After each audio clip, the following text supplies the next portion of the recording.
40 लाख के कॉम्प्लेक्स भवन का हुआ लोकार्पण। तो जनपद पंचायत किरनापुर को नया जनपद भवन निर्माण कार्य के लिए 5 करोड़ रुपए राशि की मिली सौगात।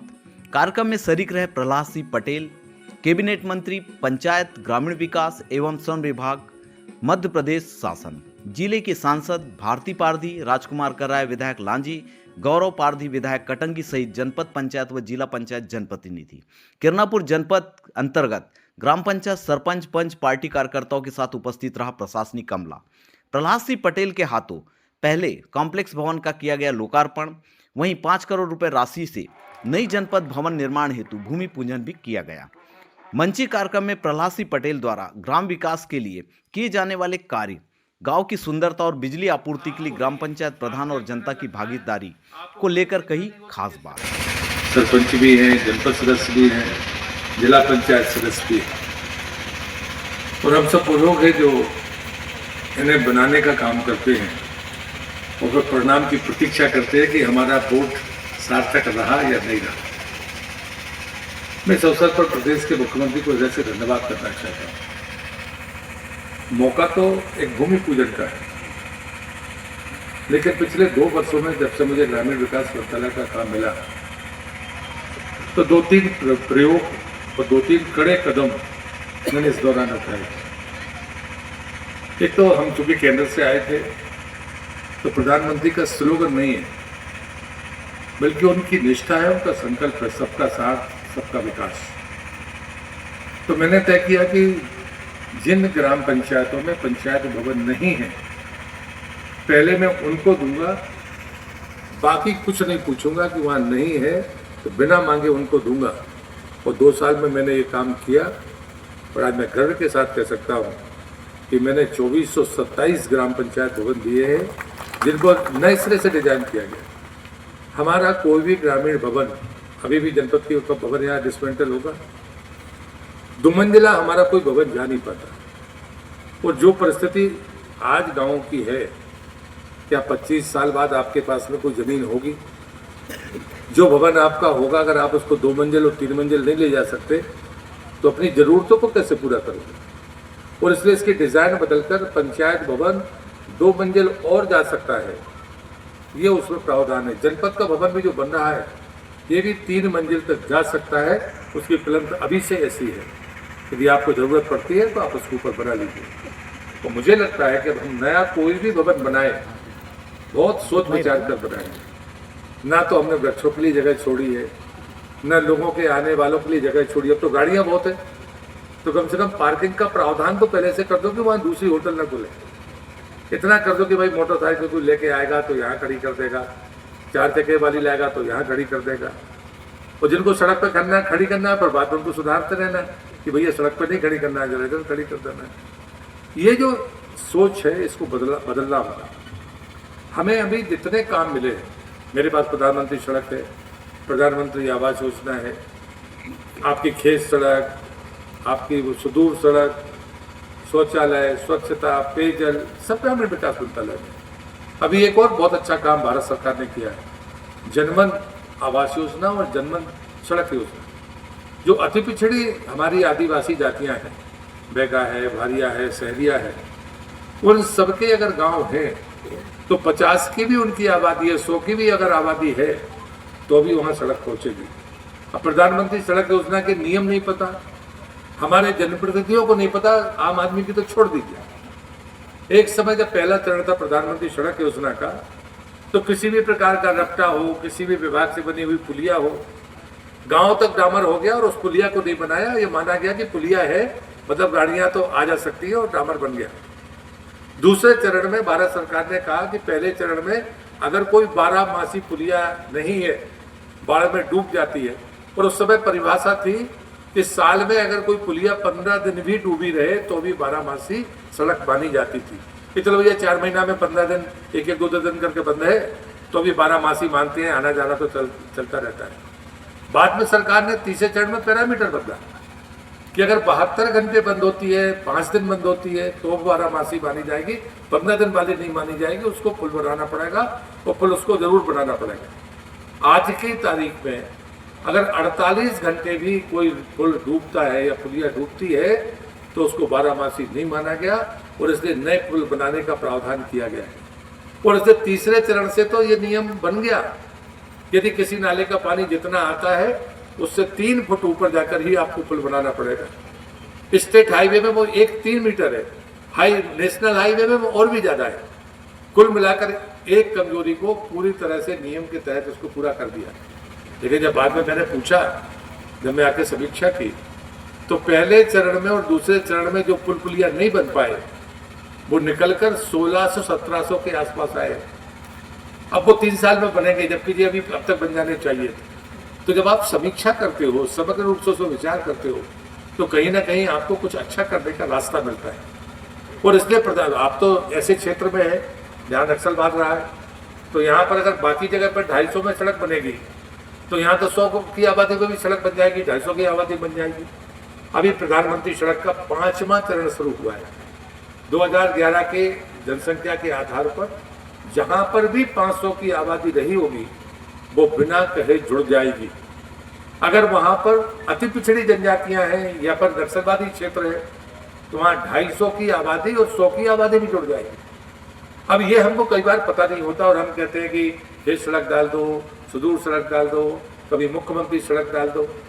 और इसलिए मुझे लगता है कि मनरेगा के पैसे पर हमको लगता है कि ये कैसे भी खर्च हो जाना चाहिए, क्योंकि सच्चाई ये है यदि हमारे पास में जितना भी पैसा आता है अगर हम उसका ठीक तरीके से प्लान करें, पंचायत को अपना प्लान बनाना है, जनपद को अपना प्लान बनाना है, लेकिन हम अक्सर बदलते रहते हैं। मेरे आने के बाद मैंने इस पर सख्ती बरती थी। यदि आपकी ग्राम पंचायत में 10 खेत सड़क है तो फिर अगली बार 11 कैसे हो जाएंगे?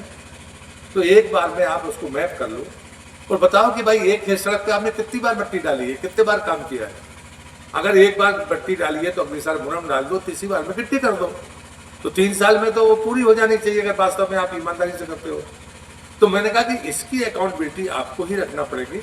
इतने छोटे लेवल पर कोई सरकार जाकर काम नहीं करेगी, ये तो सरपंच का काम है कि मैं अपने कामों को लटका के रखना चाहता हूँ या मैं अपने काम को डिस्पोज ऑफ करना चाहता हूँ, उनको पूरा करना चाहता हूँ। अब कुछ लोगों ने कहा कि साहब वो 20 काम की सूची है, वो उसको बढ़ा दीजिए। मैंने कहा एक पंचायत में एक साथ 20 काम चल रहे हैं, तब भी आपको कह रहा है कि बढ़ा दो, आप उसको जल्दी खत्म क्यों नहीं करते? अभी सरपंचों का एक सम्मेलन था, तब मैंने उनसे कहा कि यदि आपने फिजिकली उसको पूरा कर लिया तो हम आपको दूसरा काम दे देंगे, भले आपका पेमेंट हुआ हो या ना हुआ हो, हम उसको पूरा मानेंगे। जो जिनायन है मान सकते हैं, उन मांगों को हमने माना है। अभी लगातार हमारे पास में 5वें वित्त का पैसा आता है। इसके पहले साल 1900 करोड़ था, इस बार 6000 करोड़ था। मैं मुख्यमंत्री को धन्यवाद देता हूँ। और उन्होंने सिर्फ एक कल कहा था कि मैंने मुझे शमशान घाट बन सकते हैं क्या? जब 6000 करोड़ है तो एक पंचायत में मरी हालत में 10 से 12 लाख रुपया पहुंचेगा। 3-4 किस्तों में वो पैसा पहुंचता है। तो मैंने तब एक सर्कुलर निकाला, अभी 2 साल में मैंने किसी भी व्यक्ति को बाउंड्री वाल के लिए, सीसी के लिए, नाली के लिए और स्टाफ डैम के लिए मैंने पैसा नहीं दिया। मध्य प्रदेश में इतने स्टाफ डैम बने हैं कि हर नदी नाले पर 50 मीटर पर एक स्टाफ डैम होना चाहिए। कितनी संख्या है आपको दिखती है क्या? उसमें गेट मिलते हैं क्या? उसमें कहीं पानी दिखता है क्या? किसकी जिम्मेदारी है? मैं बालाघाट का सांसद था, तब मंत्री नहीं था। मैंने कलेक्टर से कहा कि आप जितने स्टाफ डैम है उनकी सूची बना लीजिए। पता चला कि 6 डिपार्टमेंटों ने वहाँ पर स्टाफ डैम बनाए थे। रूरल ग्रामीण विकास भी बनाता है, कभी एग्रीकल्चर ने भी बनाए, कभी कोई एक योजना चल पड़ी थी उसने बना दिए, पर हमारे यहाँ बुंदेलखंड पैकेज के थे वो बन गए, एजुकेशन ने बनाए। तो मैंने देखा कि उसमें 6 विभागों ने बनाए थे, उनका धनी धोरी कोई नहीं था। तो मैंने कहा इसमें जो ठीक है, जिनके गेट चोरी चले गए, एक बार किसी योजना से पैसा लो और सबके गेट लगा दो और गेट का पंचनामा सरपंच को दे दो। चोरी जाएगा तो फिर जिम्मेदारी सरपंच की होगी, क्योंकि उसी की वहां पर उसको लगाना है। आपको कुछ तो जवाबदेही देकर, टूट जाए तो दूसरा बना लो, लेकिन चोरी चला जाए तो फिर तो नुकसान सभी का होगा।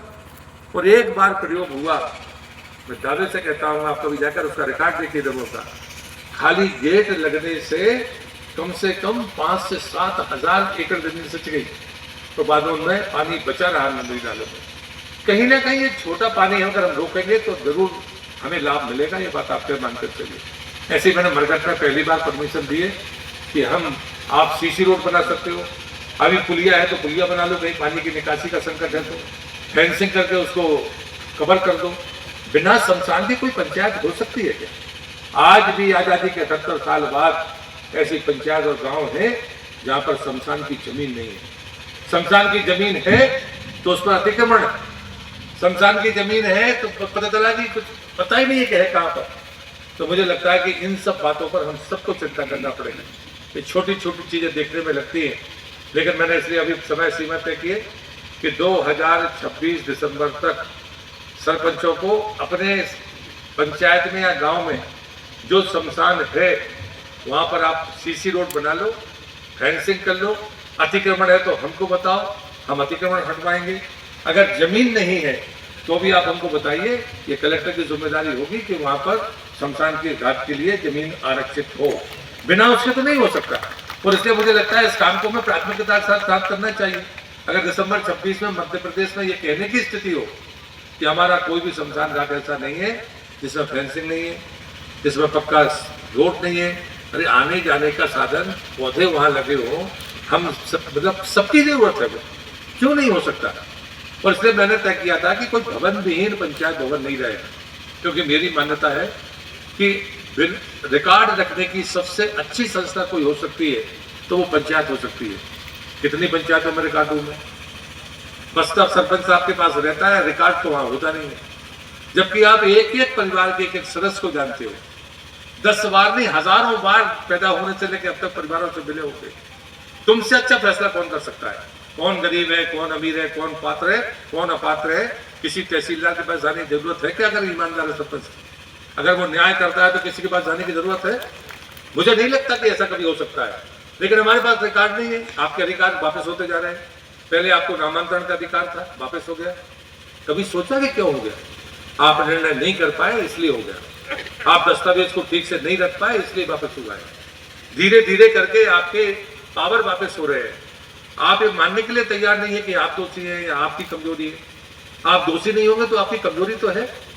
और इसलिए जब मैं महाराष्ट्र, जब मैं कमेटी में था भारत सरकार की, मैं पूरे हिंदुस्तान में हर राज्य में गया हूँ और मैंने ग्रामीण विकास में ही था और मैंने देखा है कि डेवलपमेंट होते कैसे है। लोगों ने पानी के लिए, अभी मैंने भिंड में ही फैसला किया, पिछली बैठक में किया था, अब उसका रास्ता निकल गया। 23 गांव थे जहां खारा पानी था। अब वो कह रहे साहब कोई कह रहा बांध बना लो, पहले तो किसी ने कह दिया वही ट्यूबवेल में लग जाएगा। खारा पानी कैसे पिएगा आदमी? फिर मैंने पूछा कि कोई ऊपर आसपास के गांव में नहीं है?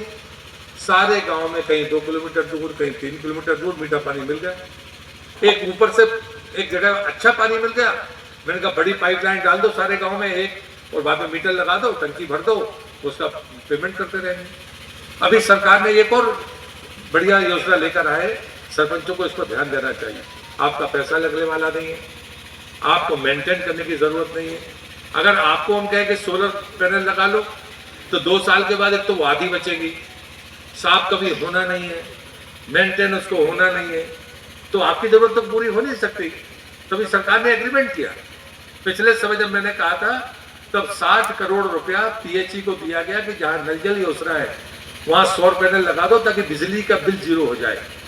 अभी फिर से उसका एक नया प्रयोग हुआ कि भाई शहर में तो सौर ऊर्जा हो जाएगी, बिल्डिंगें बड़ी है, उनकी छतों पर लग जाएगा, बाकी जगह पर लग जाएगा। गांव कैसे होंगे? तो लेकिन गांव में खुली जगह है। अब सरपंचों को तय करना है कि नया पंचायत भवन बन रहा है तो ऊपर पैनल लग जाए। कोई खाली जमीन पड़ी हो उसको आरक्षित कर दो कि यहाँ पर सौर पैनल लगेंगे।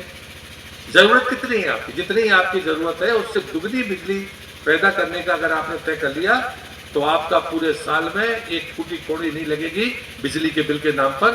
आप चाहे स्ट्रीट लाइट जलाओ, चाहे आपको जो मर्जी है वो करो, और मेंटेन 25 साल वो कंपनी करेगी।